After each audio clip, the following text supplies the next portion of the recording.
আলাইকুম। যেখানে থেকে এই মুহূর্তে আমার এই ভিডিও সামনে আছেন তাদেরকে আমার অন্তরস্থল থেকে অনেক অনেক ভালোবাসা।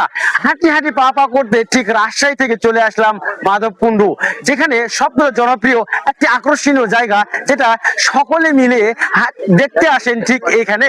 তেমনটার মাঝে আমি নজরুল ইসলাম চলে আসলাম আপনাদের ছোট্ট ভিডিও দিতে।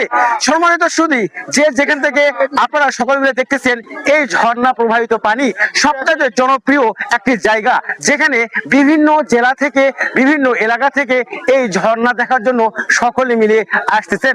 তেমনটার মাঝে আমরা নওগাঁ জেলা থেকে চলে আসলাম সকলে মিলে। আপনারা দেখতে পাচ্ছেন যে সুন্দর একটি প্রকৃতি, যেখানে ঝর্ণার পানি পড়তেছেন প্রবাহিত হয়ে, যেখানে সবচেয়ে জনপ্রিয়। সম্মানিত সুধী, অনেকেই বলছেন যে আসলে মিশিং দিয়ে পানি পড়তেছে, কিন্তু আসলে এটা একটি ঝর্ণা, যেটা বাস্তব। আল্লাহ নিজেই এই ঝর্ণাটা তৈরি করে দিয়েছেন। দেখতে পাচ্ছেন যে আসলে এত সুন্দর একটি পাহাড়, আর পাহাড়ের নিচে যে গুহাটা, সেই গুহার নিচে ঠিক সাধারণ জনগণের ভিড়, আর এই ভিড়ের মাঝে সকলে মিলে আছেন এই ঝর্ণা দেখতে। হাঁটি হাঁটি পা পা করতে চলে আসতেছেন গ্রামগঞ্জ শহর থেকে এই ঝর্ণা দেখতে। তেমনটার মাঝে আমরাও চলে আসলাম এই রাজশাহীর থেকে ঝর্ণা দেখার জন্য। সকলে মিলে জানেন, টাকা খরচ করলে পৃথিবীর সমস্ত কিছু দেখা যায়। এমনটার মাঝে সোনার বাংলাদেশেও সুন্দর সুন্দর জায়গাগুলো উপভোগ করার মতো এই সুন্দর জায়গাগুলো আছে। সম্মানিত ভাই, আপনি এই ভিডিওটা পুরো একটু দেখাবেন, যেটা স্লিপটা করবেন।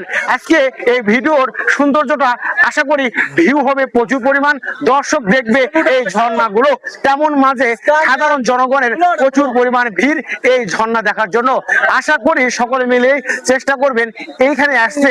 সিলেটের সবটাতে এই ঝর্ণার প্রহরটা, যেটা মানুষের হৃদয় করানো ভালোবাসা একটি জায়গা, যেখানে সকলে মিলে দেখতে পাবেন পরিবার পরিজন আত্মীয় স্বজন সকলকে নিয়ে। সমাজ শুনি ভালো থাকবেন, সুখে থাকবেন, এমনটাই মাঝে আমি নজরুল ইসলাম বিদায় নিচ্ছি আপনাদের কাছ থেকে। আশা করি আপনাদের আরো নতুন কিছু ভিডিও উপস্থাপন করব এই বিষয়ে করে আমি আজকে বিদায় নিচ্ছি আপনাদের কাছ থেকে। সবাইকে শুভকামনা এবং ভালো থাকবেন।